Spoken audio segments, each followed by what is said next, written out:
13 दिसंबर 2025 परीक्षा बहुत नज़दीक है और मेरा तबीयत खराब है, फिर भी वीडियो बना रहा हूँ क्योंकि ये मोस्ट इंपोर्टेंट प्रश्न है। इस वीडियो को छोड़ के जाएंगे तो काफ़ी पछताएंगे, क्या पता ये प्रश्न पूछ दे तो आप लोग फंस जाएंगे। पढ़ लीजिए, प्रश्न मोस्ट इंपोर्टेंट है।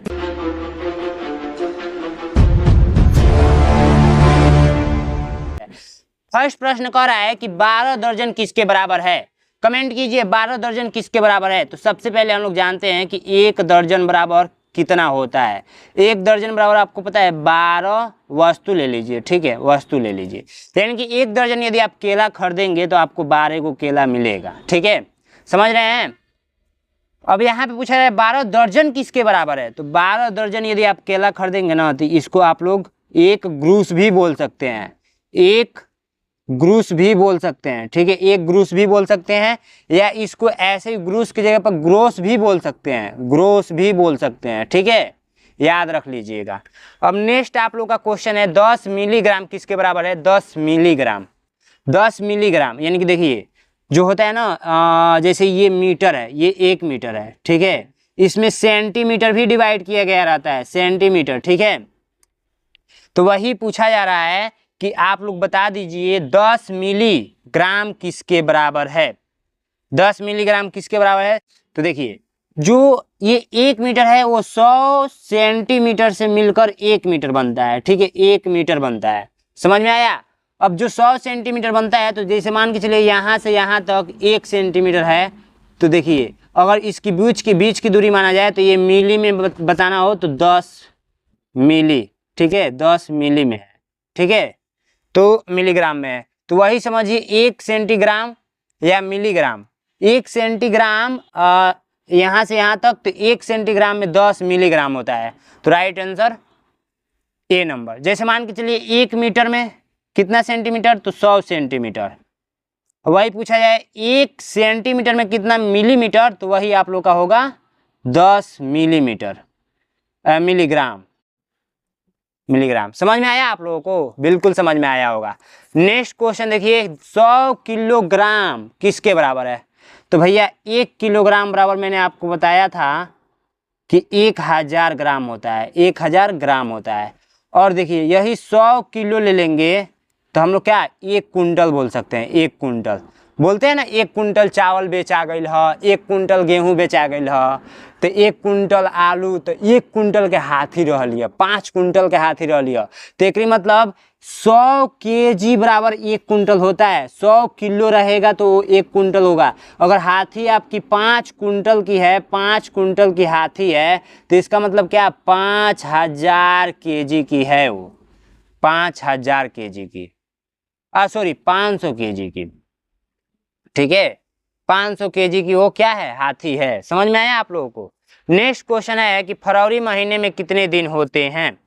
तो भैया दिन वाला भी आपको याद करके जाना ही होगा।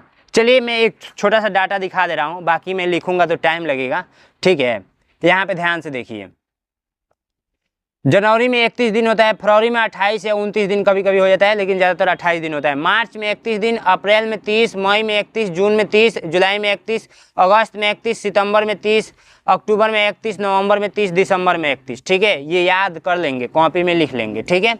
बाकी यहाँ पे देखिए फरवरी का पूछा गया है, तो फरवरी का मैंने अभी बताया ना 28 या 29 दिन का होता है, तो 28 दिन ज़्यादातर होता है, तो 28 दिन पे टिक करेंगे। ये 29 दिन डाल दिया गया है बट कोई दिक्कत नहीं, 28 दिन पे टिक करेंगे। यहाँ पर कुछ और ही बना लेते हैं, 39 बना लेते हैं। 60 सेकेंड में कितने मिनट होते हैं। 60 सेकेंड, एक चीज़ समझिए कि हम लोग 1 मिनट में हम लोग ने पढ़ा हुआ है कि 60 सेकेंड होता है, 60 सेकेंड होता है। अगर वही मैं उल्टा पूछ दूँ कि 60 सेकेंड में कितना मिनट होता है, तो 1 ही मिनट होता है ना। तो भैया ये याद कर लीजिए 1 मिनट। वही पूछा जाए 1 घंटा बराबर कितना मिनट होता है, तो 60 मिनट होता है, ठीक है। कभी कभी ये भी पूछ दिया था 1 घंटा में कितना सेकेंड होता है, सेकेंड, तो आप लोग मुझे कमेंट करके बताएंगे, ठीक है। 1 लीप वर्ष में कितने मिनट होते हैं, सॉरी यहाँ पर मिनट टाइप हो गया है। 1 लीप वर्ष में कितने दिन होते हैं, यहाँ पे दिन रहेगा। तो यहाँ पे बता दीजिए 365 या 366 या 330 या 100। तो 1 लीप वर्ष में कितने दिन होते हैं बताइए, फटाफट कमेंट कीजिए। 1 लीप वर्ष में कितने दिन होते हैं। तो एक छोटी सी मैं डाटा दिखा रहा हूँ, इस डाटा को आप लोग नोट कर लेंगे, ठीक है। 60 सेकंड बराबर 1 मिनट, 60 मिनट बराबर 1 घंटा, 24 घंटा बराबर 1 दिन, 7 दिन में 1 सप्ताह, 52 सप्ताह बराबर 1 वर्ष, 10 वर्ष बराबर 1 दशक बोलते हैं, 12 वर्ष बराबर 1 युग बोलते हैं, 100 वर्ष बराबर 1 शताब्दी बोलते हैं, 365 दिन बराबर 1 वर्ष बोलते हैं, 366 दिन बराबर 1 लिपि वर्ष बोलते हैं। यहाँ पे आप लोग का आंसर छिपा हुआ है। अब ये सारा डाटा आपको कैसे मिलेगा? तो भैया मेरा नैनो एग्जाम का बैच चलता है जिसमें मैं इसी प्रकार का नोट्स देता हूँ, ठीक है। Chapter wise notes, chapter wise मतलब समझिए कि वीडियो रिकॉर्डेड मिल जाएगा आपको। अभी भी आपके पास 15 दिन बचा हुआ है या 20 दिन बचा हुआ है या 5 दिन बचा हुआ है, फटाफट बैच ले लीजिए। 299 रुपये का पड़ेगा, रिकॉर्डेड बैच है, PDF दे दूंगा, रिकॉर्डेड क्लास दे दूंगा, देख कर खत्म कर लेना है, परीक्षा देने चले जाना है। मैं 100% बता रहा हूँ, जो दूंगा उसी में से आएगा। अगर आपके पास टाइम बचता है तो हर संडे को मैं टेस्ट भी लेता हूँ। नैनो एग्जाम का जाइए फटाफट प्ले स्टोर से ऐप डाउनलोड कर लीजिए। नैनो एग्जाम प्ले स्टोर पर लिखना है, ऐप डाउनलोड कर लीजिए। 93 36 56 81 64 पे आप लोग व्हाट्सअप करेंगे और व्हाट्सअप करेंगे तो आपके पास QR कोड भेजा जाएगा। QR कोड पे आप लोग क्या करेंगे, पेमेंट करके स्क्रीनशॉट भेज देंगे 299 रुपये, तो मैं आपको ऐड कर दूंगा। फटाफट जाइए ज्वाइन कर लीजिए। जो बच्चे ये कंप्लीट कर चुके हैं, मेरा 20 मॉडल पेपर का सीरीज चल रहा है, 20 मॉडल पेपर फटाफट ज्वाइन कीजिए। परीक्षा बहुत नज़दीक है और इसी 20 मॉडल पेपर में से आएगा 100%, तो ये आपका 199 रुपये में 20 को मॉडल पेपर मिल जाएगा आपको। बस कुछ नहीं करना है, इस नंबर पर व्हाट्सअप करना है, नहीं तो नैनो एग्जाम का ऐप डाउनलोड करके वहाँ से परचेज कर लीजिए। जाइए फटाफट परचेज कीजिए, ठीक है। तो ये सब कुछ याद कर लेंगे। देखिए कितना अच्छा मोटिवेशनल लाइन भी लिखा गया है कि जब जीत पक्की हो तो युद्ध कोई भी लड़ सकता है, अपनी वीरता तो तब है जब हार पक्की हो और फिर भी युद्ध में उतर जाए, ठीक है। मतलब देखिए, खुद को सफल बनाने में इतना व्यस्त हो कि ना कोई त्यौहार याद रहता है और ना कोई शादी। उस दिन त्यौहार होगा जिस दिन मिलेगी मुझे कामयाबी। देखिए, ना त्यौहार याद रखिए, ना किसी शादी में अटेंड कीजिए। ये आपका 2 महीना जो है वो बहुत ही इम्पोर्टेंट टाइम है। इस इम्पोर्टेंट टाइम को अच्छे से आप लोग पढ़कर बिताइए, ठीक है। दोपहर बाद 3:05 को लिखा जाता है, तो भैया दोपहर बाद जैसे मान के चलिए सुबह हो रहा है, ठीक है, सुबह हो रहा है, तो सुबह जब होता है तो सुबह कब से होता है? 12 बजे रातिगन के बाद होता है, तो 1 AM, इसको हम लोग 1 AM बोलते हैं, ठीक है।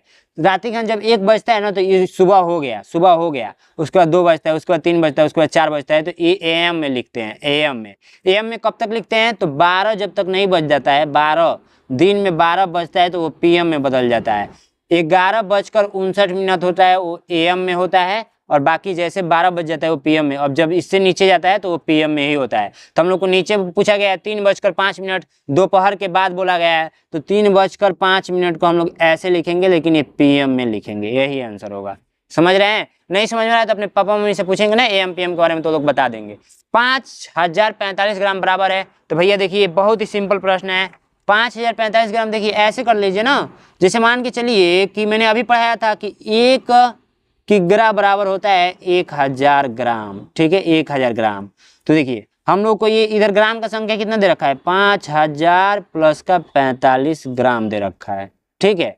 तो हम लोग इसको कर लेते हैं ना, 5000 बराबर कितना? 5 kg, और ये 45 ग्राम है तो 45 ग्राम लिख लीजिए बस।